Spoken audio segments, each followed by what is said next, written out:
देखिए, आज का जो एनटीपीसी का पेपर हुआ है 19 अगस्त 2025 का फर्स्ट शिफ्ट में, उसमें कुछ मैथ इस प्रकार से आए हुए हैं कि पहला क्वेश्चन दिया एक द्विघात समीकरण x स्क्वायर माइनस 6 प्लस के बराबर 0 द्वारा दिया गया है।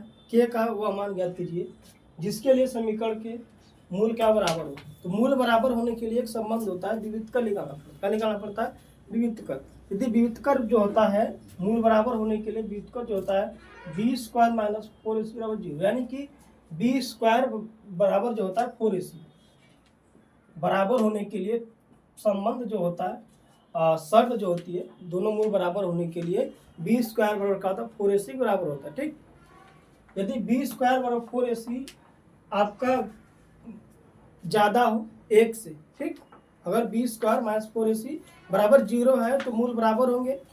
यदि 0 से ज़्यादा यानी कि पॉजिटिव वैल्यू है तो मूल असमान होंगे। क्या होंगे? वास्तविक एवं असमान होंगे। यदि जो है 0 से कम यानी कि निगेटिव हो, क्या हो? निगेटिव हो तो मूल का जाएंगे काल्पनिक एवं अधिकल्पित। क्या होता है? काल्पनिक या फिर अधिकल्पित। तो तीनों चीज समझ में आ गया क्या होता है। यदि बी स्क्वायर विविधकर जो है बी स्क्वायर माइनस 4ac का मान क्या है 0, तो उस केस में दोनों मूल क्या होते हैं? बराबर होते हैं। क्या होते हैं? दोनों मूल बराबर होते हैं। यदि बी स्क्वायर माइनस 4ac का वैल्यू क्या है? पॉजिटिव वैल्यू है। ठीक, तो पॉजिटिव का मतलब हो गया आपके मूल का होंगे बराबर नहीं होंगे, असमान होंगे तथा क्या होंगे? वास्तविक। ठीक, असमान तथा वास्तविक। यदि जो है निगेटिव हो गया तो असमान एवं क्या होंगे? काल्पनिक। क्या हो जाएंगे? काल्पनिक हो जाएंगे। ठीक, तो हमको करा बराबर यानी कि इनका अंतर क्या होना? 0 के बराबर होना चाहिए। तो ठीक, समीकरण क्या होता है? कोई भी समीकरण जो रूप होता है x square plus b x plus c बराबर 0। क्या होता है? द्विघात समीकरण का रूप क्या होता है? X square plus b x plus c बराबर 0। ये क्या होता है? आपका मूल फंक्शन, मतलब क्या होता है? मूल समीकरण होता है। ठीक, यही से तुलना करके हम निकाल लेते हैं। यहाँ ए होता है, बी होता है, क्या होता है? सी होता है। तो बी की जगह क्या है हमारा? एक्स स्क्वायर माइनस का 6x क्या है? 6x है।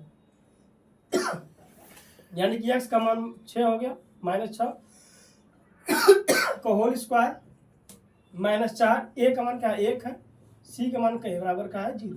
ठीक, तो 36 बराबर का आगे उधर चले जाएगा 4 के हो जाएगा, 4 गुणे 1 गुणे के, तो 4 के, यानी कि के का मान कितना हो जाएगा? 9 9 चौक 36, यानी कि के का मान कितना हो जाएगा? 9। क्या हो जाएगा? समीकरण से के का मान क्या हो जाएगा? 9। Option number C right answer रहेगा यहाँ पे। कभी कभी क्या होता है, देखिए ये तो यहाँ से एक टाइप बन गया, एक यहाँ से बनता है आपका कि मूलों का योगफल व गुणनफल बताइए। ठीक, इतने कितने प्रकार से इस सवाल से कितने सवाल बन सकते हैं। तो देखिए यहाँ से 3 7 4 टाइप बनता है।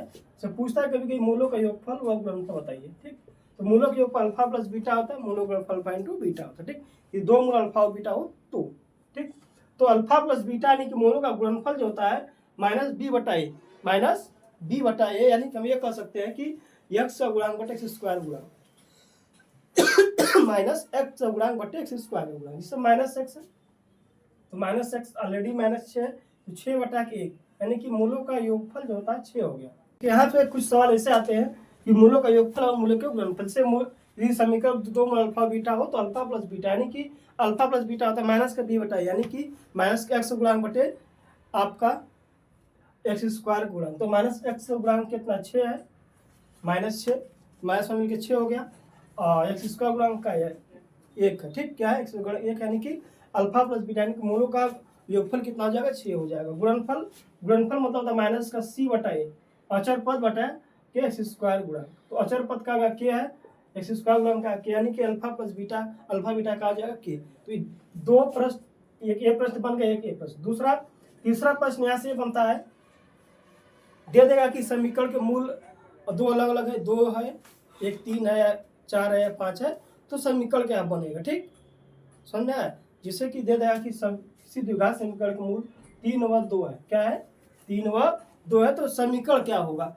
ठीक, द्विघात समीकरण। तो द्विघात समीकरण का रूप जो होता है हम लोग निकालते हैं X square minus alpha plus beta into X plus alpha beta. क्या है? Alpha beta equal to 0। ठीक, जिससे कि समीकरण के मूल 2 व 3 है, आपसे समीकरण पूछ रहा है। ठीक, तो उस केस में क्या होता है? X square minus alpha plus beta into X plus alpha beta, जैसे यहाँ पर होगा 3 और 2 x square minus 3 plus 2 into X plus 3 गुणे 2, यानी कि एक्स स्क्वायर माइनस का 5x प्लस 6। ठीक, आपके इस टॉपिक से 3 तरह के प्रश्न बन सकते हैं। एक यहाँ से बन सकता है, सबसे इम्पोर्टेंट यहाँ वाला होता है, आपका बराबर वाला पूछ रखा है। कभी कभी पता है भाई कब अधिकल्पित होगा, ठीक, कब वास्तविक तथा असमान होंगे। ठीक, वास्तविक तथा असमान के लिए क्या होना चाहिए, इसका मान 0 से ज़्यादा होना चाहिए। ठीक, 0 से कम हो गया कहा जाएंगे अधिकल्पित हो जाएंगे। ठीक, मतलब काल्पनिक हो जाएंगे। 0 के बराबर होंगे तो मूल क्या होंगे, बराबर होगी, ज़्यादा पूछा जाता है। उसके बाद से यहाँ से एक पूछता है कि योगफल और गुणनफल पूछा जाता है। उसके बाद मूल दे करके समीकरण पूछा जाता है, समीकरण दे करके मूल पूछा जाता है। तो यहाँ से 3 प्रश्न बनते हैं 4 टाइप के। नेक्स्ट क्वेश्चन आया हुआ है, 2 समपूरक कोणों में से बड़ा कोण छोटे कोण से 62 डिग्री अधिक है, छोटा कोण क्या होगा। संपूरक कोण मतलब क्या, संपूरक कोण मतलब ऐसे कोण, ऐसे दो कोण जिनका योगफल का 180 डिग्री क्या हो, 180 डिग्री हो। ठीक, संपूरक कोण का योगफल कितना होता है, 180 डिग्री। संपूरक कोण, संपूरक कोण क्या होता है, 180 डिग्री होता है। ठीक, तो छोटा कोण मानते हैं x, तो बड़ा कोण का है उससे 62 डिग्री अधिक, क्या है 62 डिग्री अधिक, यानी कि छोटा कोण प्लस बड़ा कोण दोनों जोड़ देंगे तो क्या 180 डिग्री आना चाहिए। तो 2x इतना हो गया, 2x उधर जाएगा घट जाएगा तो कितना हो जाएगा 118, 62 180 से घटाएंगे 62 क्या हो जाएगा 18 बचेगा। ठीक, तो x बराबर कितना हो गया 50 गुना के 100, 9 गुना के 18, यानी कि x का मान कितना 59। तो छोटा कोण कितना हो जाएगा 59 डिग्री, छोटा x है, छोटा कोण का मान कितना। देखिए नेक्स्ट क्वेश्चन है कि 7 क्रमागत सम संख्या का औसत 42 है, सबसे बड़ी संख्या क्या होगी। ठीक, उनका औसत क्या है 42, सबसे बड़ी संख्या, यानी कि औसत 42 है, यानी बीच में बड़ा होगा।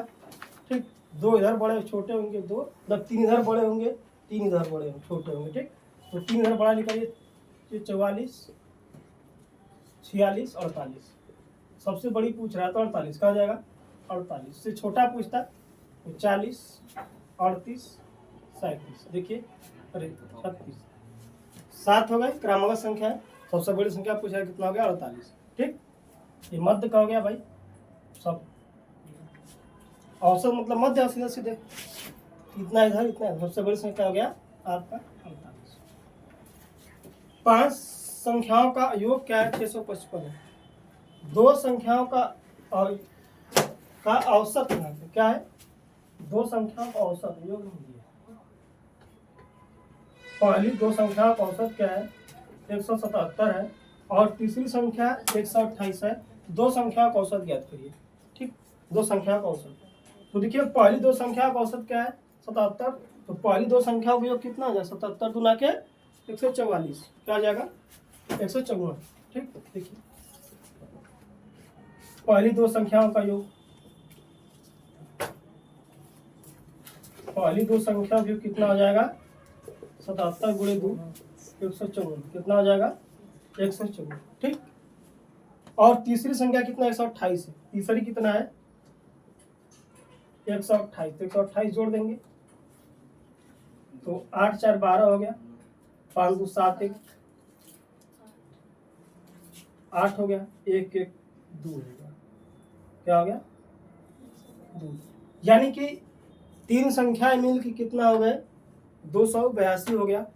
तो कह रहा है कि शेष 2 संख्याओं का औसत कह रहा है, तो यानी कि 3 संख्याएं मिल के इतना हो गई, टोटल 655 से घटाएंगे तो 2 संख्याएं निकलेगा, उसमें 2 से भाग करेंगे क्या निकल जाएगा औसत निकल जाएगा। कितना है 655 माइनस 282, भाग करेगा 3 बचेगा यहाँ पे। ठीक, घटाएंगे 3 बचेगा, यहाँ पे कितना होगा भाई 5 है, घटेगा नहीं कर्जा लगा तो 15, 15 में से 8 घटे 7 बचेगा, यहाँ पे से 5 में से 2 घटा 3 373 क्या बच गया 373, यानी कि जो शेष संख्या का अगर 373 हो गया 2 संख्याओं को योग, औसत पूछा 370 में 2 से भाग करेंगे, क्या करेंगे 373 में अगर हम 2 से भाग करेंगे, ठीक, तो कितना हो जाएगा 18 गुना के 36, 18 गुना के 36 बचा यहाँ पे 1 और 13 मतलब कितना 6 बार में 146.5 कितना हो जाएगा 146.5, बी ऑप्शन हो जाएगा आंसर आपका 146। नेक्स्ट क्वेश्चन आएगा कि एक नल एक टंकी को 18 घंटे भरता है और दूसरा नल उसे 24 घंटे में खाली कर देता है। ठीक, एक भर रहा है 18 घंटे में, दूसरा से 40 घंटे में के लिए खाली कर दे रहा है। ये दो इधर टंकी जो शुरू में खाली है, उसमें पानी है, और दो नल को एक साथ खोल दिया जाए तो टंकी का 1/4 हिस्सा बने, कितना समय लगेगा। देखिए 18 घंटे में भर रहा है, 24 घंटे में खाली कर रहा है। इनकी क्षमता निकालेंगे। 18 24 का एलसीएम कितना, 72। ठीक, तो इनकी क्षमता 18 24 72, इनकी क्षमता हो गया 4। ये खाली करने वाला यानी कि इसका माइनस हो गया, भरने वाला इसका क्या हो गया प्लस। तो भरने वाला क्षमता कितना हो जाएगा, 4 में से 3 घटाएंगे 1, यानी कि 1। तो कितना घंटा में टंकी भरेगी, पूरा टंकी की कैपेसिटी कितना हो गया 72। टंकी की कैपेसिटी कितना हो गया 72, इसके प्लस में 1 यानी कि भरने की क्षमता है। यानी टोटल टंकी जो है 72 बटेगा, यानी कि 72 घंटा में भर जाएगी। क्या करेगी, 72 घंटा में भर जाएगी। लेकिन 72 घंटा से पूछ नहीं रहा, कल 1/4, 1/4 मतलब कि 4 से भाग कर देंगे, यानी कि 1/4 भाग जो है 18 घंटा में कितने गर्म भर जाएगा भाई, टंकी का 1/4 भाग 18 घंटा में भर जाएगा।